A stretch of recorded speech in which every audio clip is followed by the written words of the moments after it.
or a Muslim facing NYPD illegal spying, you should be able to congregate. You should be able to have a voice.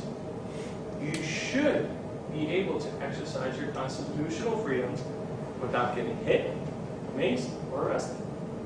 So for me, I have the opportunities to take on these different cases that are sometimes guided by, our natural human instinct. This isn't right.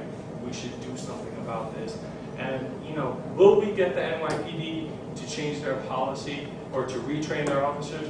Maybe. Can we force them? Absolutely not. They can come to the table and say, here's $20 million, go away. I represent two hippies, so they'll probably say, no, we want more, But, at the end of the day, it's starting a conversation, it's putting that spotlight, it's putting more pressure on the NYPD. So I think that's kind of the way that you get from law school, kind of figuring your staff, to actually getting into the real world and doing things, that you want to do. Now, if you go to a big law firm, they have pro bono programs. They have things that enable you to at least propose to the pro bono coordinator, hey, I think this is a really cool issue. I think we should take this as a law firm, or maybe we should help the women's center do something or challenge this issue.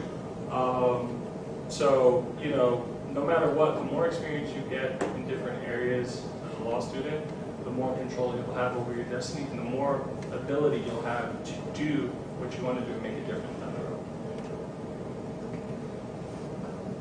How many years after graduation did you study your own practice, and what were the main issues you faced when you studied?